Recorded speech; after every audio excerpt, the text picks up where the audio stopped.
So good day, I am Ralph Richard D. Sebastian and I will be discussing about microbiology section and the entirety of this section.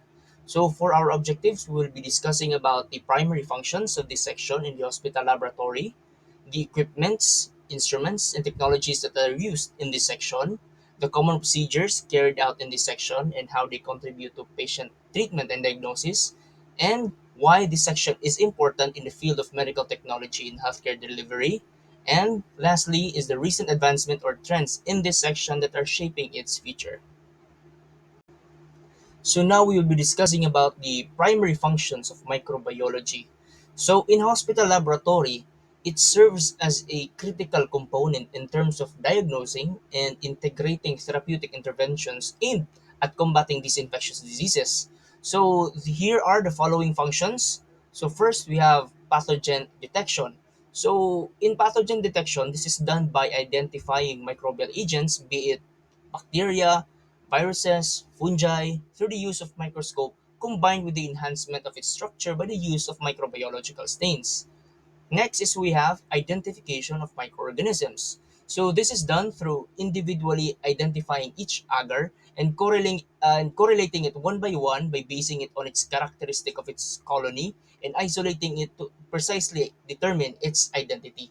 Next is we have antimicrobial susceptibility testing. So this is done by utilizing standardized assays. So in this type of function, the medical technologists assess the susceptibility of the identified pathogens to antimicrobial agents and determining whether it is susceptible or resistant to these particular agents.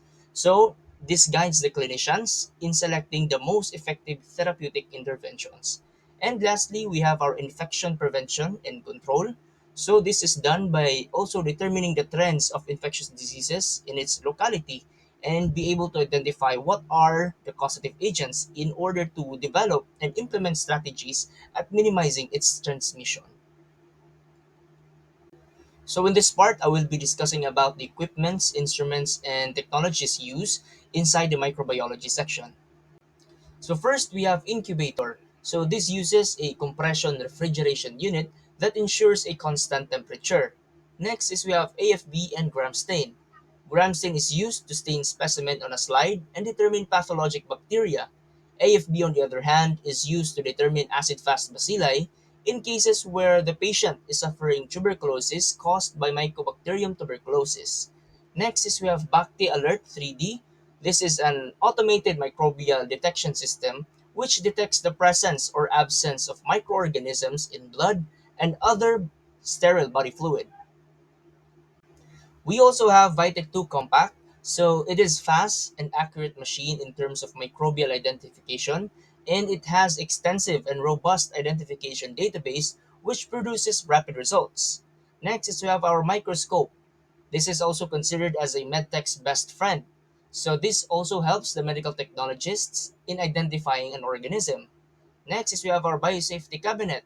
So this is used to protect the medical technologist against biohazardous or infectious agents and also protect the material which is being performed and the environment outside by utilizing its inflow and exhaust of air with the use of HEPA filters. And lastly, we have our vertical pressure steam sterilizer or our autoclave. So this one is used to sterilize and kill harmful bacteria, viruses, fungi, and even spores that are present in the material being placed inside.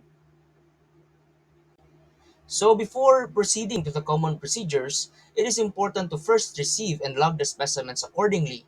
So we have a separate logbooks for inpatient and outpatient, and also a logbook for medical legal cases. So in this case, I am receiving and logging an inpatient blood culture bottle and ensuring that every detail and labels are correct before putting it inside the BACT Alert 3D as I mentioned a while ago. So for our first procedures, we have gram stain. So this procedure is crucial when it comes to identifying a microorganism in a microscope by determining whether it is a gram-positive or gram-negative bacteria. So their differentiation is important as the latter or our gram-negative bacteria is more resistant to antibiotics and are extremely pathogenic. So with this, it can help the physician in the prediction of the prognosis and the monitoring of their disease. So next is we have our AFB staining. So this is also useful in the diagnosis of patients with potential tuberculosis, which is identified using this method. So this bacteria identified is specifically Mycobacterium tuberculosis and its other related species. So with this procedure, it may help the patients who are suspected of having a TB. And through this, it is examined through a microscope and identified whether the patient is positive in having the said disease, which can help the physician prescribe appropriate antibiotics to treat the infection as early as possible. So here we have a video of me performing ram staining procedure. So in this particular procedure, a crystal violet is immersed on the slide for 1 minute and rinsed with running water.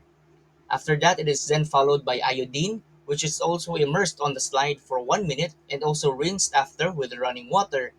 And next is we have our decolorizer.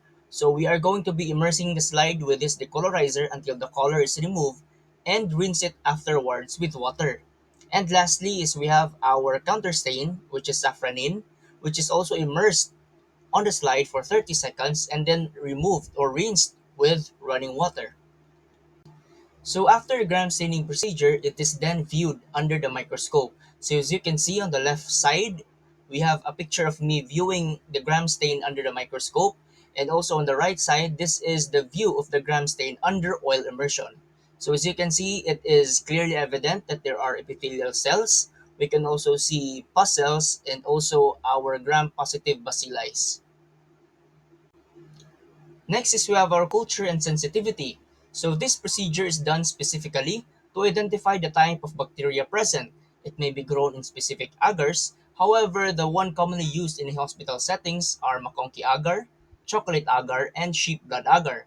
So the identification is done manually by visual inspection of the colony that have formed from the streaking of the specimen. Afterwards, sensitivity is performed to determine which antibiotics are effective in killing the bacteria that has been isolated.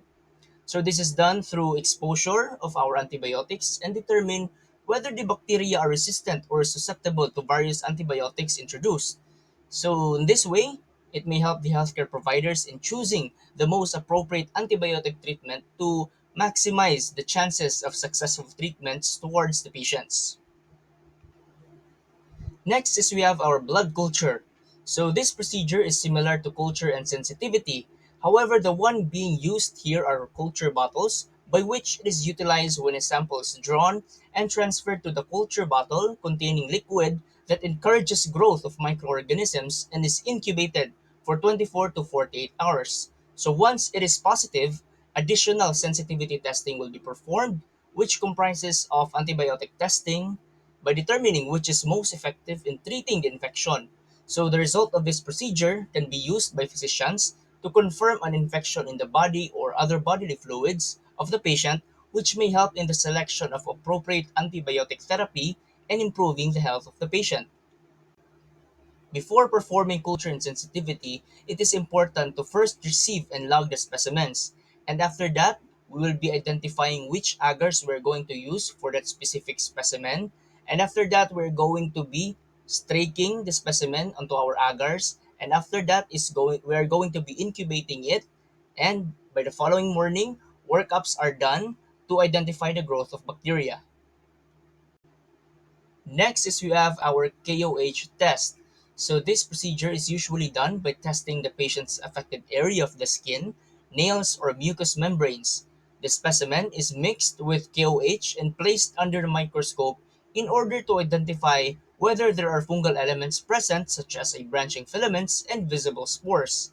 So this procedure guides in identifying fungal infection and serves as a valuable test that aids clinicians in initiating an appropriate treatment.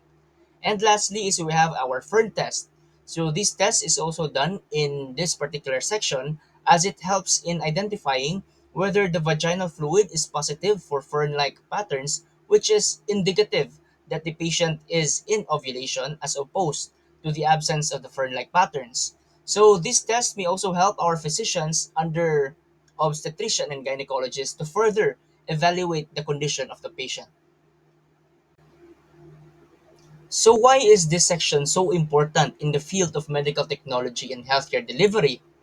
So this section is crucial and a must in a laboratory, especially in hospital setting. It is important as it serves as a watchguard in monitoring trends of diseases such as outbreaks, local food poisonings, epidemic, and even pandemic. So this section not only identifies the cause of infection, but it also prevents the spread of diseases and acting as a barrier of disease transmission by determining its cause and alarming the general public in order to break the chain of infection. In addition, this section is also important for clinicians as it gives further information about the disease of the patient and how to treat it effectively by relaying antibiotic susceptibility tests in order for the physicians to improve the patient outcome and reduce the risk of complications such as antibiotic resistance. For the recent advancements in microbiology, in my personal experience, the recent advancements that I have witnessed in this particular section is its improvement on its machine switching from manual manipulation of the test to switching to automated type. So in NMMC, there is an automated gram stainer which performs the test by batch, thus reducing the labor force and at the same time enhancing the productivity of the medical technologists. So in this way, they can save time in gram staining while also performing other tests such as performing culture or tending to other duties inside that section.